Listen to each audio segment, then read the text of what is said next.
Hello बच्चों, कैसे हो? तो बच्चों आज हम पढ़ेंगे बहुविकल्पीय प्रश्नोत्तर। क्या पढ़ेंगे? बहुविकल्पीय प्रश्नोत्तर। तो चलो स्टार्ट करते हैं हम। पहला क्वेश्चन, भाषा को बोलते समय होने वाले उतार चढ़ाव को क्या कहते हैं? यानी कि जब हम भाषा को उच्चारण करते हैं तो उसको बोलने से जब जो उतार चढ़ाव होता है उसे क्या बोलते हैं? अनुतान, संगम, अवरोह या आरोह। तो क्या बोलते हैं उसे हम बोलते हैं अनुतान। क्या बोलते हैं? अनुतान। आगे लिखा है संगम। यानी कि मैंने आपको संगम का शब्द बताया था कि यानी कि किसी भी शब्द में मोह की बिंदी हो तो वो किस में चली जाती है? अंग की बिंदी हो तो वो किस में चली जाएगी?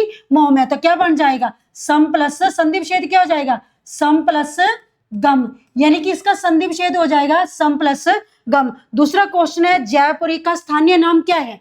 दाशार्थी, बागड़ी, डुडांडी या कुंभनिबिल। यानी कि कौन सा है? तो इसका सी ऑप्शन सही हो जाएगा, डुडांडी। तो आगे हम बढ़ते हैं। अगला क्वेश्चन, कौन सी बोली बिहारी की नहीं है? यानी कि कौन सी बोली बिहारी की नहीं है? भोजपुरी, मगही, जयपुरी, मैथिली। यानी कि कौन सी नहीं है? तो कौन सी नहीं है हमारी? जयपुरी। तो जयपुरी किसकी है? जयपुरी है हमारी राजस्थान की। मेवाली, मेवाती, मेवाड़ी ये सारी किसकी है? राजस्थान की। आगे अगला का क्वेश्चन है, देवनागरी लिपि का सर्वप्रथम प्रयोग कहाँ हुआ था? यानी कि देवनागरी लिपि का सर्वप्रथम प्रयोग कहाँ हुआ था?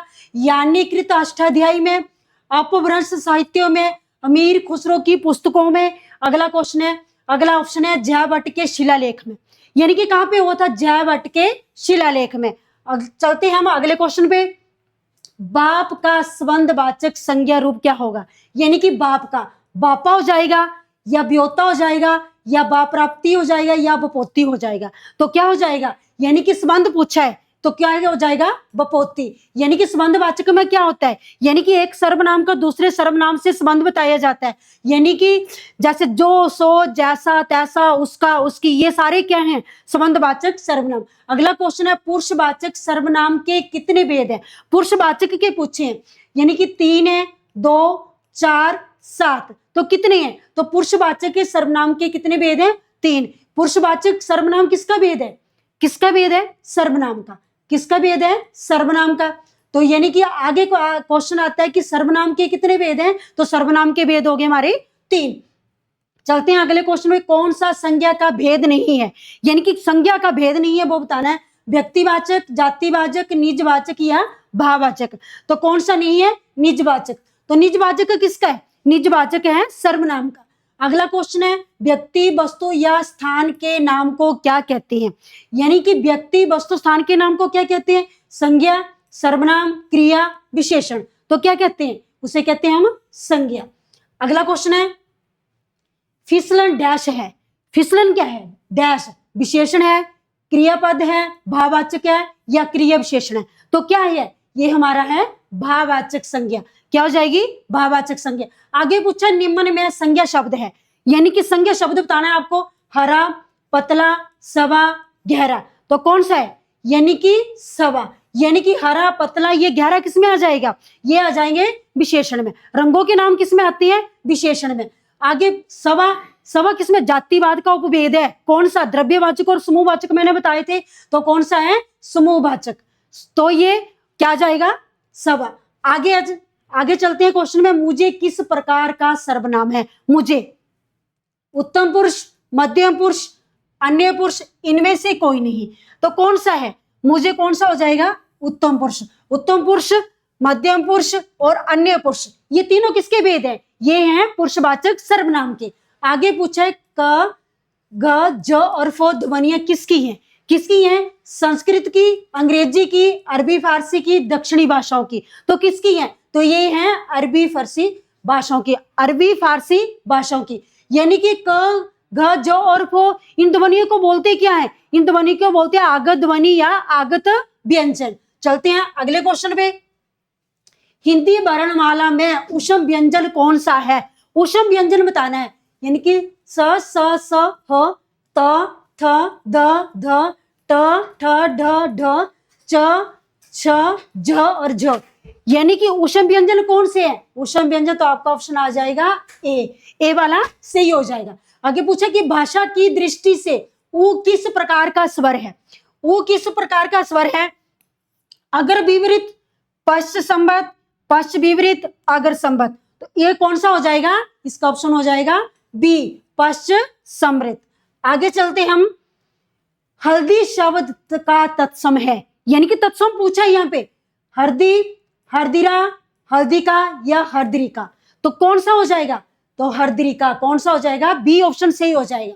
लवण का तद्भव क्या है, यानी कि यहाँ पे तद्भव पूछा है, नॉन, नमक, लवण, क्षार, तो कौन सा हो जाएगा? नॉन। कौन सा हो जाएगा? नॉन। तो चलते हैं अगले क्वेश्चन पे, कौन सा शब्द भाववाचक संज्ञा नहीं है, यानी कि यहाँ पे पूछा कि भाववाचक संज्ञा नहीं है। यहाँ पे ऑप्शन में दिया मीठा, चतुराई, लड़ाई, उतराई, यानी कि आपको पहले ये पता होना चाहिए कि भाववाचक संज्ञा के नियम मैंने आपको बताए थे, यानी कि जिसके पीछे ता, तवा और पन लगा होगा तो वो कौन सी हो जाएगी?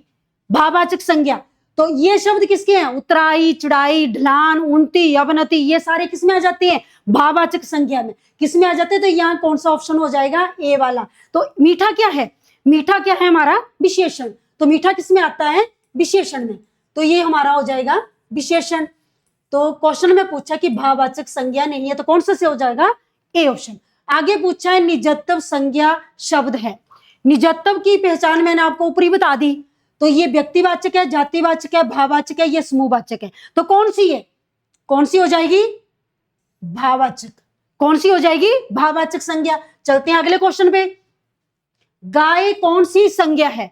गाय व्यक्तिवाचक है, जातिवाचक, भाववाचक या द्रव्यवाचक, तो कौन सी हो जाएगी? जातिवाचक। कौन सी हो जाएगी? जातिवाचक। आगे पूछा है निम्न में संज्ञा शब्द है। संज्ञा शब्द है हरा, पतला, सवा, गहरा, तो कौन से हो जाएगी? सवा। कौन सी हो जाएगी संज्ञा हमारी? गहरा। सॉरी, हो जाएगा, सॉरी, इसका हो जाएगा सवा, यानी कि हो जाएगा सवा। चलते हैं अगले क्वेश्चन पे, कालिमा एक भाववाचक संज्ञा है जो कि किस विशेषण से बनी है, यानी कि कालिमा काला, काल से बनी है, लालिमा से बनी है, काला से बनी है या कालापन से बनी है, तो किससे बनी है? तो ये बनी हमारी काला से। किससे बनी है? काला की भाववाचक संज्ञा क्या हो जाएगी? कालिमा। अगर आपसे यहां से क्वेश्चन पूछता कि लाल की भाववाचक संज्ञा क्या हो जाएगी, तो क्या हो जाएगी? लालिमा। ठीक है, क्या हो जाएगी? लालिमा। आगे पूछा कि सर्वनाम के कितने भेद है? सर्वनाम के 1, 3, 5, 6, तो कितने भेद है इसके? तो कितने हैं? 6, तो डी ऑप्शन सही हो जाएगा। चलते हैं अगले क्वेश्चन पे, संबंधवाचक सर्वनाम कौन सा है? संबंध बताना है, तो हमने पीछे भी मैंने आपको एग्जाम्पल बताए कि संबंध किसके होते हैं? कोई, कौन, जो, वह, तो इसका ऑप्शन कौन सा सही हो जाएगा? जो। सी ऑप्शन सही हो जाएगा। निश्चयवाचक सर्वनाम कौन सा है? पहले तो हमारे को यह पता होना चाहिए कि निश्चयवाचक सर्वनाम होता क्या है, यानी कि निश्चयवाचक सर्वनाम उसे बोलते हैं जिसे हमारे को निश्चित बोध का होता है, किसी वस्तु का पूरा ज्ञान होता है, उसे बोलते हैं हम निश्चयवाचक सर्वनाम। यानी क्या, कुछ, कौन, वह, तो क्या किस में आता है? प्रश्नवाचक सर्वनाम में। कुछ किस में आता है? अनिश्चयवाचक सर्वनाम में। कौन किस में आता है? प्रश्नवाचक में। तो इसका हो जाएगा वह, यानी कि ये किस में आता है? निश्चयवाचक सर्वनाम में। अगर आपसे पूछा जाए कि निश्चयवाचक वह क्या है, यानी कि वह पूछा ना, तो वह क्या है? निकटवर्ती या दूरवर्ती, तो ये क्या हो जाएगा? दूरवर्ती सर्वनाम। क्या हो जाएगा? दूरवर्ती सर्वनाम। चलते हैं अगले क्वेश्चन पे, इनमें से अनिश्चयवाचक सर्वनाम कौन सा है? अनिश्चय पूछा है, कौन, जो, कोई, वह, तो अनिश्चयवाचक सर्वनाम के एग्जाम्पल क्या है? कोई, कुछ, तो कौन सा आ जाएगा? कोई, यानी कि सी ऑप्शन सही हो जाएगा। आगे पूछा है ज्ञ में मिलन है, यानी कि ज्ञ में मिलन है, घ प्लस य, ग, य, ज, य, ज, ये, तो कौन सा सही हो जाएगा? तो ये डी ऑप्शन सही हो जाएगा। आगे पूछा है देव प्लस आल्यो में कौन सी संधि है, यानी कि देवालय बन गया, देव प्लस आल्यो दीर्घ संधि है, गुण संधि है, वृद्धि संधि है, यण संधि है। पहले तो आपको यह पता होना चाहिए कि दीर्घ संधि में क्या आता है। दीर्घ संधि में बड़ी मात्रा का प्रयोग होता है, गुण संधि में क्या आता है? एक मात्रा का प्रयोग होता है, और वृद्धि संधि में क्या होता है? वृद्धि का मतलब होता है अधिकता होना, यानी कि 2 मात्राओं का प्रयोग होता है। और यण संधि में क्या होता है? आधे शब्द का प्रयोग होता है। आधे शब्द कौन कौन से है? वो य, र और ब। तो इसमें देव प्लस आल्यो, तो किस में? यानी कि ए ऑप्शन से हो जाएगा दीर्घ संधि। दीर्घ संधि में बड़ी मात्रा का प्रयोग होता है, तो बड़ी मात्रा कौन सी? आ, ई, उ और री। आगे पूछा कि बाल्टी शब्द किस विदेशी भाषा से आया है? तुर्की से आया है, अंग्रेजी से आया है, पुर्तगाली से आया है, फारसी से आया है। तो तुर्की भाषा के शब्द कौन कौन से हैं? कौन कौन से हैं? कैंची, तोप, बंदूक, कुली। यानी कि अंग्रेजी में क्या आता है? कॉलेज, स्कूल, टाई, बेल्ट, ये सारी किस में आती है? अंग्रेजी भाषा में। तो फारसी में क्या आता है? हिंदी किस भाषा का शब्द है? फारसी भाषा का। तो पुर्तगाली, पुर्तगाली में क्या आता है? यानी कि मैंने आपको बताया था कि बाथरूम का जो सारा सामान होगा वो किस में आएगा? पुर्तगाली भाषा में। कमरा होगा, अलमारी, बाल्टी, साबुन, तो ये किस भाषा का हो गया? पुर्तगाली भाषा का। किसका हो गया? पुर्तगाली भाषा का। आगे चलते हैं हम। गद्य पद्य मिश्रित रचना को क्या कहते हैं? शैम्पू, एकांकी, चंपू या खंड काव्य? तो इसे कहते हैं चंपू। सी ऑप्शन सही हो जाएगा। हिम ऊर्जा का सही संधि विच्छेद है। हिम ऊर्जा, हिम प्लस ऊर्जा हो जाएगा या हिमो प्लस ऊर्जा हो जाएगा या हिम प्लस ऊर्जा हो जाएगा या ही प्लस ऊर्जा हो जाएगा? तो इसका आंसर क्या हो जाएगा? इसका आंसर हो जाएगा हिम प्लस ऊर्जा। क्या हो जाएगा? हिम प्लस ऊर्जा। चलते हैं हम आगे। ब और फो का उच्चारण स्थान, तो आप लोगों को खुद ही पता ब और फो का उच्चारण स्थान कहां से हो रहा है? कहां से हो रहा है? कंठोष्ठ्य से हो रहा है या दंतोष्ठ्य से हो रहा है, तालव्य से या कंठ्य से हो रहा है? कहां से हो रहा है? तो आपको जब उच्चारण करेंगे खुद पता चल जाएगा। ब और फो, तो कहां से हो रहा है? दंतोष्ठ्य। तो बी ऑप्शन सही हो जाएगा। आगे लिखा है मुंडा भाषा परिवार का क्षेत्र कौन सा है? राजस्थान है, केरल है, तमिलनाडु या छोटा नागपुर? इसका आंसर क्या हो जाएगा? इसका आंसर हो जाएगा छोटा नागपुर। चलते हम आगे। ब्रज भाषा किस भाषा की विभाषा है? ब्रज भाषा पूछी है, तो ब्रज भाषा कहां पे बोली जाती है? बोली जाती है पश्चिमी में। तो पश्चिमी की भाषा ब्रज भाषा कहां कौन सी बोली जाती है? खड़ी बोली, कनौजी, हरियाणवी, तो पश्चिमी में आती है अवधी, हिंदी, बुंदेली, बांग्ला। तो किसमें की है? ये है हिंदी भाषा की। किसकी हो जाएगा? बी ऑप्शन सही हो जाएगा। व्याकरण की शुद्धता और सफाई के प्रवर्तक कौन है? पूछा कि व्याकरण की शुद्धता और सफाई के कौन से? प्रेमचंद है, महावीर प्रसाद द्विवेदी है, हजारी प्रसाद द्विवेदी है, भारतेंदु हरिश्चंद्र है। कौन है? तो ये हमारे महावीर प्रसाद द्विवेदी। चलते हम आगे। अकबर के शासन काल में किसके आदेश से फारसी राजभाषा घोषित की गई थी? यानी कि फारसी राजभाषा किसकी में की गई थी? बिरबल के, रहीम के, टोडरमल के या गंग के? किसके की गई थी? सी ऑप्शन सही हो जाएगा, टोडरमल के। आगे पूछा कि अपभ्रंश भाषा में कितने स्वर थे? अपभ्रंश, अपभ्रंश का दूसरा नाम क्या है? प्राकृतिक। क्या है?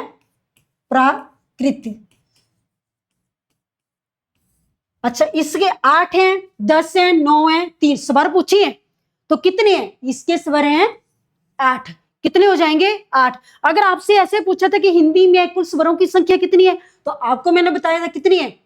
11। अगर आपसे पूछा जाए कि कुल स्वर कितने हैं, तो कुल स्वर कितने हमारे? 13। कुल स्वर कितने हो जाएंगे? 13। चलते हैं अगले क्वेश्चन पे।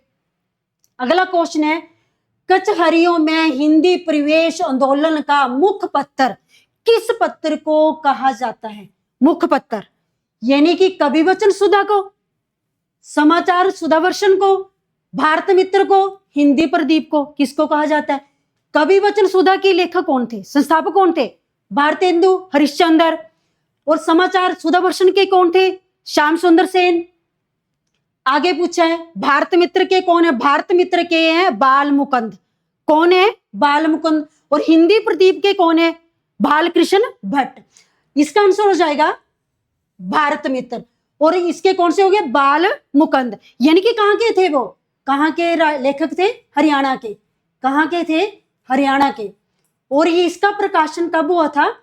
1899 में। कब हुआ था? 1899 में। लास्ट क्वेश्चन है, शुद्ध शब्द छांटिए। शुद्ध शब्द छांटना है, तो शुद्ध शब्द इनमें से आयुष्मान, आयुष्मान, आयुष्मान या आयुष्मान कौन सा है? तो इसका हो जाएगा सही आंसर सी, आयुष्मान। तो बच्चों वीडियो अच्छी लगे तो लाइक शेयर जरूर करना। धन्यवाद।